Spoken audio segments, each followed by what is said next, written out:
Les amis, bonjour, j'espère que vous allez bien. Les gars, aujourd'hui, une petite vidéo actualité du Real Madrid. Mais avant de commencer la vidéo, si vous êtes nouveau et que vous n'êtes pas encore abonné, n'hésitez pas à le faire, ça me fait grave plaisir. Vous êtes énormément à regarder les vidéos et vous n'êtes pas encore abonné. N'hésitez pas à le faire pour soutenir la chaîne. Mettez des likes comme ça, c'est important. Dites en commentaire, écrivez tout ce que vous voulez. Ça permet de référencer la vidéo et ça me fait énormément plaisir. Donc aujourd'hui, vidéo actualité du Real Madrid parce que quand même, il y a de l'actualité en France.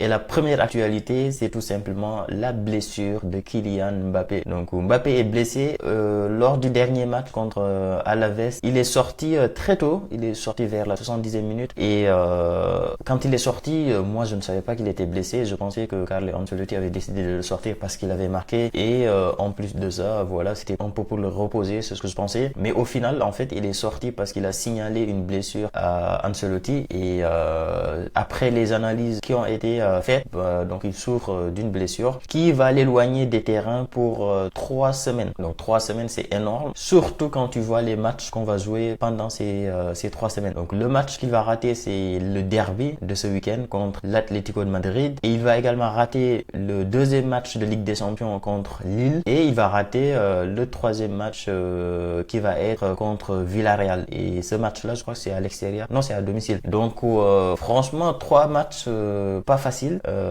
Atlético de Madrid, on connaît les matchs contre Atlético de Madrid, c'est jamais facile. Très souvent, c'est des matchs à 0-0, 1-1, 1-0 ou 0-1, etc. Donc ça ne sera pas un match facile. Et franchement, moi, j'aurais bien aimé voir Kylian Mbappé dans un derby comme ça. J'ai envie de voir Kylian dans un gros match, dans un match où le Real Madrid confronte une grande équipe, parce que je suis persuadé que le Real, on a beaucoup de difficultés face aux petites équipes, mais je pense qu'un très bon match contre une grande équipe, ça peut permettre de redonner un peu de confiance aux joueurs. Et ce qui est dommage, c'est que Kylian Mbappé commençait déjà à prendre ses repères. On a vu le but qu'il a marqué contre Alaves, on sent que la confiance revient petit à petit. Le Kylian qu'on a vu contre Alaves, le but qu'il a marqué, c'est le Kylian qu'on a envie de voir. C'est le Kylian qu'on connaissait et qu'on a envie de revoir au Real Madrid. Donc c'est vraiment très dommage cette blessure-là. Ça n'arrive pas au bon moment. Donc au Atlético Madrid, ça ne sera pas facile. Lille, bon, allez, Lille, ça sera pas facile, mais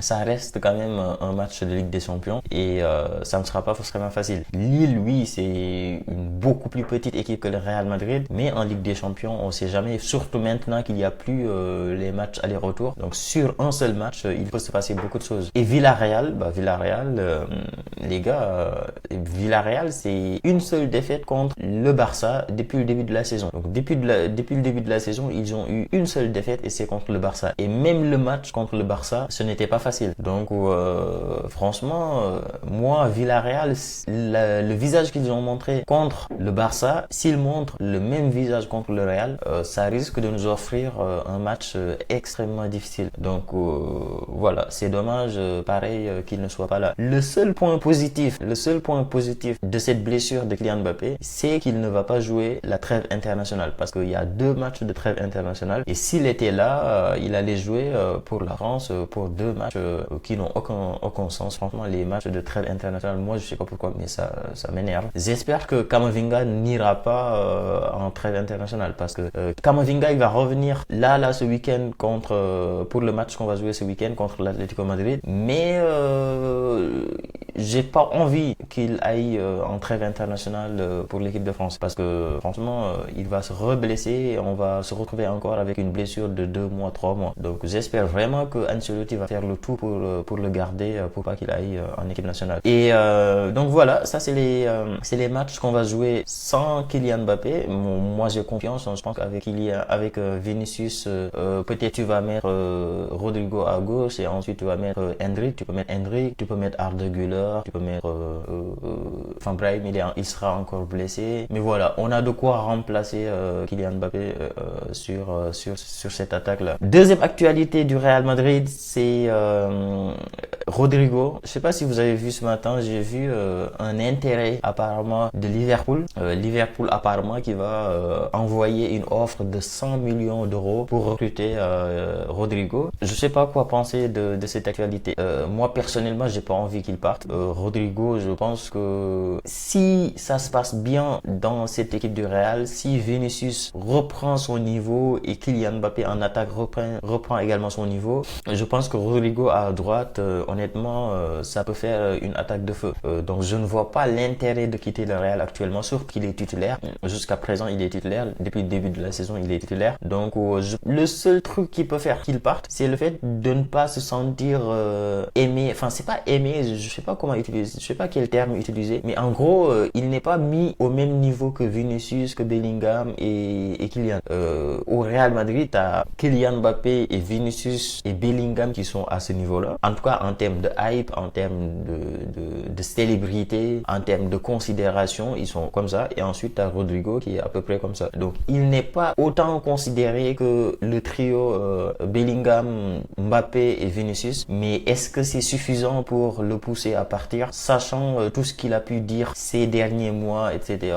Il a plusieurs fois proclamé son amour pour le Real Madrid. Donc, décider de partir juste parce que t'as pas encore le même hype que Vinicius, le même hype que Mbappé, ça me surprendrait énormément. Donc, s'il n'était pas titulaire, je peux comprendre. Mais là, il est titulaire, il joue tous les matchs. Certes, c'est le premier à sortir quand il faut sortir en attaquant. Mais déjà être titulaire indiscutable, entre guillemets, il n'est pas indiscutable, mais être titulaire déjà au Real Madrid, c'est quelque chose d'énorme. Donc, quitter ça pour aller dans un club comme Liverpool, c'est pas une petite équipe. Hein. Et quitter le Real pour aller au Liverpool alors que tu étais déjà titulaire au Real, moi je trouve ça très dommage. Donc c'est pour ça, je ne pense pas qu'il va partir. Maintenant, mon avis sur cette actualité, mon avis sur un départ probable de Rodrigo, c'est que moi personnellement, j'ai pas envie qu'il parte. Moi, Rodrigo, c'est un joueur que j'aime énormément, c'est un joueur que j'estime. Je pense qu'en termes de football, en termes de qualité pure, en termes de finition, c'est un de nos meilleurs joueurs. Maintenant, voilà, actuellement, toute l'équipe est en manque de confiance et ça se répercute un peu sur tous les joueurs. Mais quand le Real est vraiment en forme, Rodrigo, c'est un des meilleurs joueurs du Real. Et moi-même, personnellement, je pense que depuis le début de la saison, c'est presque le meilleur joueur du Real depuis le début de la saison. Kylian, certes, il marque, mais il a quand même marqué pas mal de penalties. Et Rodrigo, en termes de présence, en termes de football, en termes de technique sur le terrain, en termes d'entente avec les joueurs, c'est de loin le meilleur joueur du Real depuis le début de la saison, avec Bellingham, bien sûr. Quand je parle de meilleur joueur du Real, je parle de l'attaque. Hein. Entre lui, Mbappé et Vinicius, moi, je le mets devant sur ce début de saison-là. Dites-moi, vous, les gars, ce que vous pensez de cette actualité, de la blessure de Kylian Mbappé. Dites-moi ce que vous pensez de cette rumeur sur un probable départ de Rodrigo. Et nous, on se dit à très vite pour une nouvelle vidéo. Ciao.